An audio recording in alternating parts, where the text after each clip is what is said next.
মৃত্যুর পর কবরে নামানো পর্যন্ত ফেরেশতারা লাশের সাথে কি করে তা সকল মুসলমানের জানা উচিত। আজরাইল যখন আত্মা কবজ করে নেন তখন আত্মা দেহকে বলে, হে দেহ, আল্লাহ তোমাকে সুপ্রতিদান দিক। তুমি আমার সঙ্গী হয়ে আল্লাহর আনুগত্যে অগ্রগামী ছিলে, আর আল্লাহর অবাধে ছিলে খুবই পশ্চাৎপদ। তুমি আমার পক্ষ থেকে মুবারকবাদ গ্রহণ করো, কেননা আজ তুমি নিজেও মুক্তি পেয়েছ আর আমাকেও নাজাত দিয়েছ। এইভাবে দেহ আত্মাকে মুবারকবাদ দেয়। মুমিন বান্দার মৃত্যুতে জমিনের যেই সকল অংশে সে ইবাদত করত সেগুলো কাঁদতে থাকে।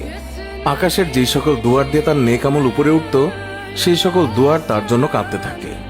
যে দরজা দিয়ে তার রিজিক নেমে আসতো সেই দরজাও কাঁদে।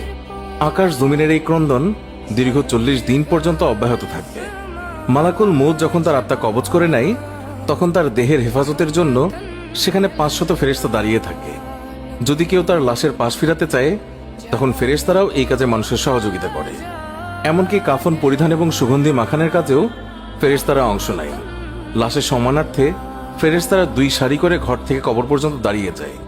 জানাজা পর্যন্ত অতিক্রম করে তখন তারা অভ্যর্থনা জানায়, তার জন্য ক্ষমা প্রার্থনা করে। মুমিনের মর্যাদার এই অবস্থা দেখে ইবলিস এত জোরে চিৎকার করে ওঠে যে তার দেহের হাড়ের কোনো কোনো গ্রন্থির বন্ধন এই সময় ছিঁড়ে যায়। সে আক্ষেপের সাথে তার সঙ্গীদের বলতে থাকে, তোমাদের সর্বনাশ হোক, এই বান্দা তোমাদের ফাঁদ থেকে কিভাবে ফসকে গেল। ইবলিসের সঙ্গীরা বলে, এ নিষ্পাপ ছিল, তাই আমাদের ফাঁদে আটকায়নি। মালাকুল মউত যখন তার আত্মাকে নিয়ে আকাশে আরোহণ করে তখন হযরত জিবরাইল আলাইহিস সালাম 70,000 ফেরেশতা নিয়ে তাকে অভ্যর্থনা জানায়। আর সকল ফেরেশতারা তার কাছে আল্লাহ তাআলার সন্তুষ্টির সুসংবাদ জানাতে থাকে। মালাকুল মউত যখন আত্মাটিকে নিয়ে আরশের নিকট পৌঁছেন তখন সে আল্লাহ তাআলার কাছে সিজদায় পতিত হয়ে যায়। আর সেই সময় আল্লাহ তাআলা ইরশাদ করেন, হে মালাকুল মউত, তুমি আমার বান্দাকে নিয়ে জান্নাতের বাগানে রেখে এসো। তারপর তাকে কবরে নামার পর নামাজ তার ডান দিকে এবং রোজা তার বাম দিকে এসে দাঁড়িয়ে যায়। আল্লাহর রিজিক এবং কোরআন তেলাওয়াত এসে দাঁড়িয়ে যায় তার সিধানের দিকে। পায়ের দিকে দাঁড়িয়ে যায় জামাতের সাথে নামাজ পড়ার জন্য মসজিদের দিকে গমন। আর তার ধৈর্য কবরের এক কোনায় অবস্থান নেয়। এই সময় আল্লাহ তাআলা তার কবরে আযাবের একটি অংশ প্রেরণ করেন। আযাবটি এসে কবরের ডান দিক থেকে প্রবেশ করতে চায়, কিন্তু নামাজ এসে তাকে বাধা দিয়ে বলে, আযাব, তুমি পিছিয়ে যাও। খোদার কসম, এই বান্দাটি সারা জীবন কষ্টে ছিল, কবরে আসার পর তার কিছুটা আরাম মিলেছে। রাসূলুল্লাহ সাল্লাল্লাহু আলাইহি ওয়াসাল্লাম বলেছেন, আযাব যখন ডান দিক থেকে সরে গিয়ে বাম দিকে যায়, ডান দিকে রোজা নামাজের মতো আযাবকে জবাব দিয়ে প্রতিহত করে। আযাব এবার মাথার দিক থেকে আসতে চেষ্টা করলেও একই রকম জবাব আসে। মোট কথা, আযাব যে দিক থেকেই আসতে চায় সেই দিক থেকেই তার জন্য প্রতিবন্ধকতার সৃষ্টি হয়। অবশেষে আযাব যখন দেখে আল্লাহ তাআলার এই নেক বান্দার আমল সব দিক থেকেই তার জন্য প্রতিবন্ধকতার দেয়াল সৃষ্টি করে রেখেছে তখন সে ফিরে যায়। আর সেই সময় সবর ওঠে নেক আমল সমূহকে বলতে থাকে, এই আযাবের প্রতিরক্ষায় আমি এই জন্য আসিনি যে মূলত তোমাদের শক্তির পরিমাণ দেখা আমার উদ্দেশ্য ছিল। আমি যদি তাকে প্রতিহত করতে ব্যর্থ হতাম তাহলে আমি অবশ্যই এসে এই বান্দাকে আযাব থেকে রক্ষা করতাম। তোমরাই যখন যথেষ্ট হয়ে দাঁড়ালে তখন আমি এই বান্দার জন্য অতিরিক্ত সঞ্চয় হয়ে রয়ে গেলাম। পুলসিরাত আর মিজানে আমি তার কাজে আসব। এরপর এই বান্দার কাছে 2 জন ফেরেশতা আসে যাদের চোখ নীল বর্ণের, আওয়াজ ভয়ঙ্কর, গরুর সিংহের ন্যায় দাঁত এবং তার শ্বাসের সাথে নাসা রন্ধ্র দিয়ে অগ্নিশিখা বের হয়। ফেরেশতাদের উভয়ের কাঁধের মধ্যবর্তী স্থান খুবই প্রশস্ত। তারা মুমিন বান্দা ছাড়া কারো উপর দয়া করতে জানে না। 2 জন ফেরেশতাকেই মুনকার নাকির বলা হয়। এদের হাতে একটি হাতুড়ি থাকে। এটি এতই ভারী যে সকল মানব দানব মিলে একত্রিত হলেও তা উত্তোলন করতে সক্ষম হবে না। এই 2 জন ফেরেশতা কবরে প্রবেশ করে লাশকে বলে, উঠে বসো। লাশ তৎক্ষণাৎ উঠে বসে যায় এবং কাফনের কাপড় খুলে যায়। ফেরেশতা তখন জিজ্ঞাসা করেন, তোমার প্রভু কে, তোমার ধর্ম কি এবং তোমার নবী কে? এর জবাবে সে বলে, আমার রব হলেন আল্লাহ তাআলা, যার কোনো অংশীদার নেই। আমার ধর্ম ইসলাম, আর হযরত মুহাম্মদ সাল্লাল্লাহু আলাইহি ওয়াসাল্লাম হলেন আমার নবী। তারপর আর কোনো নবীর আগমন হবে না। ফেরেশতারা জবাব শুনে বলল, তুমি সত্য বলেছ। অতঃপর কবরকে চারদিক থেকে প্রশস্ত করে বলেন, তুমি উপরের দিকে একটু তাকিয়ে দেখো। সেই উপরে তাকায়, তখন আকাশের শেষ সীমানা পর্যন্ত তার চোখের সামনে ভেসে ওঠে।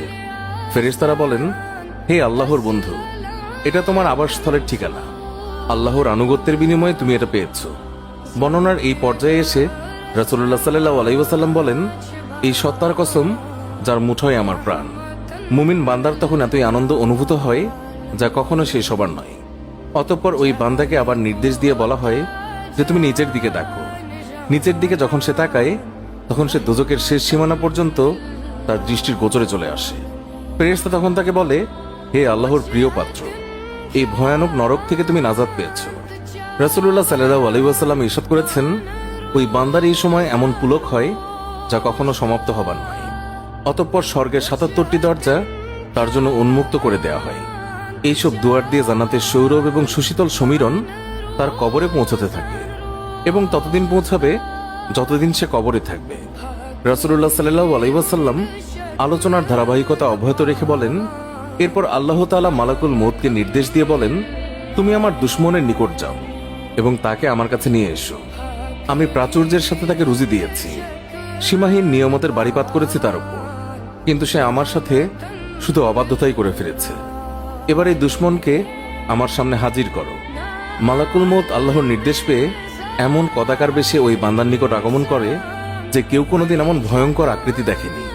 তার 12টি চোখ থাকে, তার কাছে এমন একটি লৌহ শলাকা থাকে যার শাখা ও কাঁটা বিশিষ্ট। মালাকুল মউতের সাথে আরো 5 জন ফেরেশতা থাকে। এদের প্রত্যেকের সাথেই থাকে জাহান্নাম থেকে নিয়ে আসা আগুনের চাবুক। মালাকুল মউত অবাধ্য বান্দাকে চাবুক দিয়ে এমনভাবে আঘাত করে যে প্রতিটি কাঁটা তার সারা শরীরের দেহতন্ত্রের মূলে গিয়ে বিদ্ধ হয়ে যায়। অতঃপর সেটি পাকিয়ে টেনে বের করে এবং তার পায়ের নখের তলদেশ থেকে পর্যন্ত আত্মাকে বের করে নিয়ে আসে। তারপর সেই লৌহ শলাকাটি তার উভয়ের পায়ের গোড়ালিতে ঢুকিয়ে দেওয়া হয়। তখন আল্লাহর এই দুশমনের এতই কষ্ট হয় যে বেদনায় সে কাতরাতে থাকে। এমন সময় বাকি ফেরেশতারা তাদের হাতের চাবুক দিয়ে তার মুখমণ্ডল এবং পশ্চাৎ দেশে অনবরত প্রহার করতে থাকে। এই সময় তার আত্মাকে টেনে সারা দেহ থেকে গোড়ালিতে নিয়ে আসা হয়। শাস্তির এই পর্যায়ে শলাকাটি তার হাঁটুতে ফোটানো হয়। তখন সে বেদনায় ছটফট করতে থাকে। এমন সময় ফেরেশতারা আবার আগুনের চাবুক দিয়ে তার মুখ এবং নিতম্বে মারতে শুরু করে। হাঁটু থেকে শলাকাটি বের করে ঢুকানো হয় তার নিতম্ব দেশে, অতঃপর বুকে এবং সবশেষে কণ্ঠনালীতে, তারপর পূর্বের মতোই সেটিকে টেনে বের করা হয়। এরপর ফেরেশতারা জাহান্নাম থেকে সংগ্রহ করা অঙ্গার তার থুতনির নিচে বিছিয়ে দেয় এবং বলে, হে অপবিত্র আত্মা, তুমি বেরিয়ে এসো। তুমি থাকবে প্রখর বাষ্পে, উত্তপ্ত পানিতে এবং ধূম্রকুঞ্জের ছায়ায়, যা শীতল নয় এবং আরামদায়কও নয়। সূরা ওয়াকিয়া আয়াত 42 থেকে 44। মুসনাদে আবি ইয়ালা। আল্লাহ আমাকে এবং সবাইকে বুঝ দান করুন, আমিন। পোস্টটি ভালো লাগলে বন্ধুদের সাথে অবশ্যই শেয়ার করতে ভুলবেন না। ধন্যবাদ সবাইকে।